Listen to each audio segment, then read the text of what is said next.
قرآن اگر پڑھا جائے, کاش سمجھ کے پڑھا جائے, تو ایسے انسان کا دل کھلتا ہے, روشن ہوتا ہے. کیسی پیاری آیتیں ہیں, کیسی پیاری آیتیں. باپ کے حقوق بیان کیے جا رہے ہیں کچھ آیتوں میں, کہیں ماں کا حق بیان کیا جا رہا ہے, کہیں اللہ پڑوسی کا بیان کر رہے ہیں, اس کا بھی خیال کر. کون کائنات کو بنانے والا, کتنی بڑی بات ہے کہ ہمارا پیدا کرنے والا جس نے اس پوری کائنات کو بنایا اور ہمیں کہہ رہا ہے وَاعْبُدُوا اللَّهَ, اللہ کی عبادت کرنی ہے, اس کی عبادت سے بھاگنا نہیں ہے. اس نے پیدا کیا ہے, غیر مسلم اللہ کی عبادت نہیں کرتے. یہ کتنا بڑا عیب ہے, اتنا بڑا عیب کسی کی زندگی میں ہو اور آپ اس قوم کی تعریف کرو کہ یہ ہم سے اچھے ہیں. کیسے اچھے ہو گئے؟ یہ خدا کے سامنے جھکتے کیوں نہیں ہیں؟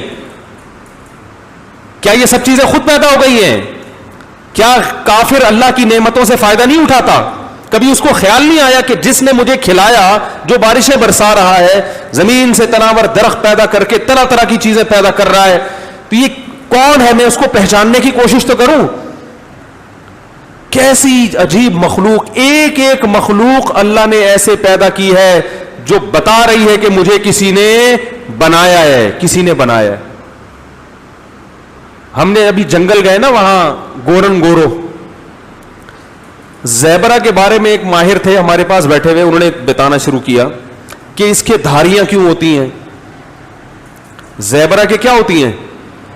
وہ ایک آدمی جنگل گیا نا, بولا گدھے کو سویٹر کس نے پہنا دیا ہے؟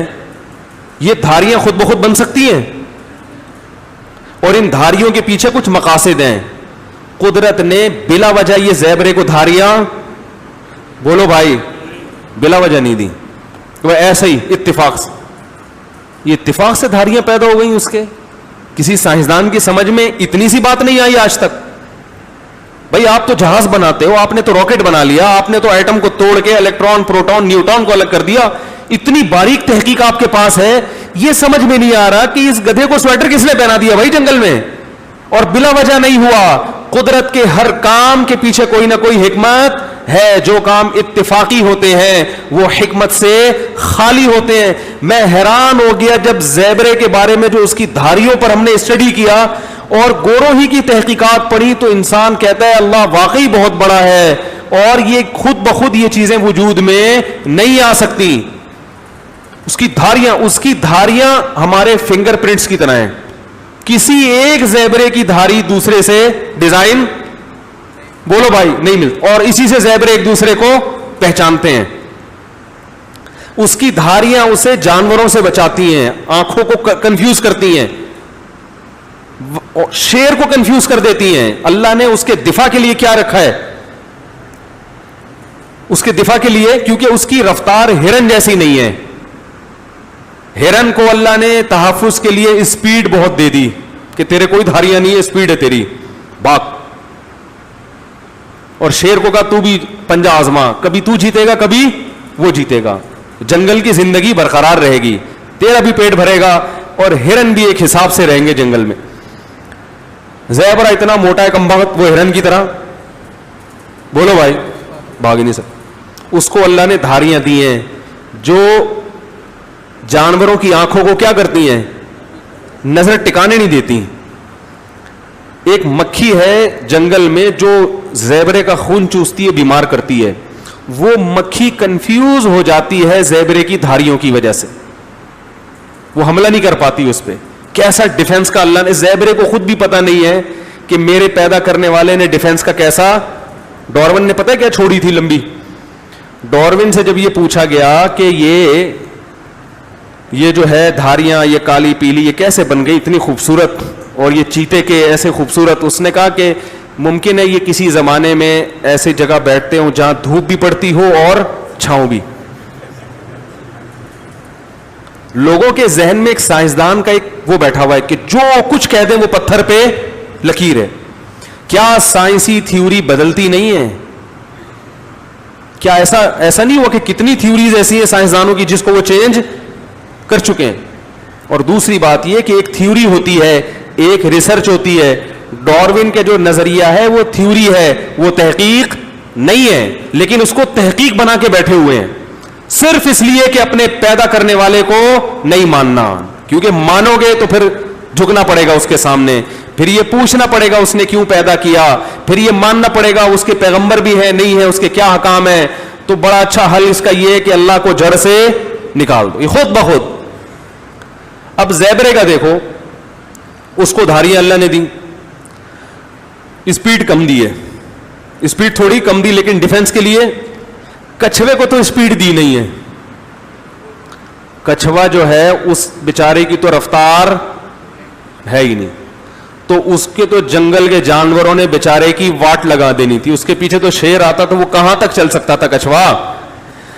بہت مشکل ہے سمجھانا بھائی, چل سکتا ہے وہ, اس کے تو پہیا لگا کے دھکا دینا پڑتا. کیا خیال ہے, یہ پیچھے کوئی سلنڈر لگانا پڑتا راکٹ کی طرح جو گیس خارج کرتا اور کچھوا آگے سے. لیکن اللہ نے دنیا کا سست ترین جانور کچھوا کو بنایا. سب سے لمبی زندگی کس کو دی ہے؟ کچھوے کو.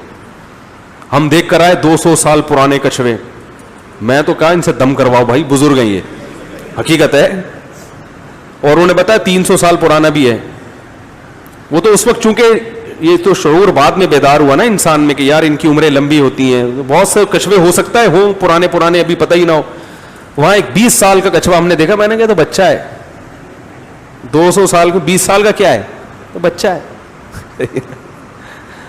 تو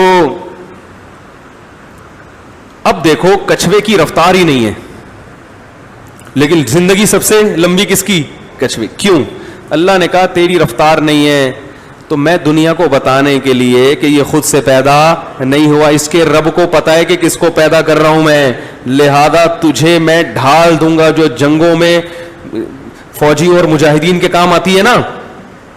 بھائی وار کرو تو آگے سے ڈھال ہونی چاہیے نا, تیرے پاس ایسی خاندانی ڈھال ہوگی, ہاتھی بیٹھ کے چائے پیے گا یہاں بیٹھ کے اور تجھے جو بھی نہیں رہیں گے.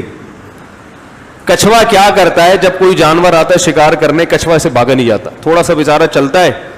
جب کچھوے کو اندازہ ہو جاتا ہے کہ میں نہیں جا سکتا تو کچھوا خول کے اندر جا کے گرا لیتا اور مذاق اڑاتا ہے, بولتے اب کر لے جو کرنا ہے تو نے. اب وہ جانور جو ہے نا ایسے شاعروں کی طرح بیٹھ جاتا ہے کہ یار یہ جب نکلے گا باہر تو میں حملہ کروں گا. کچھوے کے پاس ٹائم بہت ہے, جانوروں کے پاس ٹائم, کیونکہ ان کی عمریں تو 5 سال 10 سال ہوں گی نا. وہ کہہ رہا ہے یار آدھی زندگی تو میری اسی کے انتظار میں لگ جائے گی, یہ منہ کب باہر نکالے گا ہے. اور کچھوے کو پتا ہے میرے پاس ٹائم کم, ابے بھائی اس کو تو پتا ہے میں 250-300 سال آرام سے رہ لوں گا, تو اگر 15-20 سال بھی میں اس میں رہ گیا کوئی پرابلم. کیا خیال ہے, ٹائم کم نہیں ہے کچھوے کے پاس. وہ کہہ رہے کر لے بھائی تو کرنا ہے. اب وہی ہے نا کہ جیسے کوئی دشمن آپ کے گھر آ جائے اور آپ کنڈی لگا کے بیٹھ جائیں, دشمن کھڑا کھڑا انتظار کرے گا, وہ کہے گا کہ یار کبھی نہ کبھی تو نکلے گا نا. لیکن کچھوا کہتا ہے میرے پاس مجھے کوئی جلدی نہیں ہے, میں 200 سال بھی اندر آرام سے رہ سکتا ہوں, تو 4-5 سال میرے اوپر ضائع کرے گا, جا کے ادھر ہرن ورن کا تلاش کر. تو وہ تھوڑا سا پھر منڈی باہر نکال کے کچھوا دیکھتا ہے کھڑا ہوا ہے شیر ہے, تو چلو وہ واپس. اسی دوران اگر شیر نے کچھ کر لیا تو کر لیا. تو نیچے سے بھی خول, اوپر سے بھی خول, اور اتنا مضبوط خول. یہ خول بنتا ہے گھاس پھوس سے. کچھوا کیا کھاتا ہے؟ گھاس. اسی گھاس سے اس کا خون بنے گا, اسی سے اس کی آنکھوں میں بینائی آئے گی, اور اسی سے وہ خول بھی اسی حساب سے بڑا ہوتا چلا جائے گا. جتنا بڑا کچھوا اس کی ڈھال اسی حساب سے. یہ نہیں کہ کچھوا اتنا بڑا ہو گیا ڈھال زیادہ بڑی ہو گئی, یا کچھوا تو بڑا ہو گیا ڈھال چھوٹی رہ گئی. ہر چیز اسی حساب سے بڑھ رہی ہے. اسی کو اللہ قرآن میں فرماتے ہیں ذالک تقدیر العزیز العلیم. یہ جو مینجمنٹ ہے یہ خود بخود نہیں ہے, یہ بڑا زبردست غالب ہے اور جاننے والا ہے جس کا یہ انتظام ہے. تو اللہ پر ایمان لاؤ بھائی, اللہ پر ایمان لاؤ.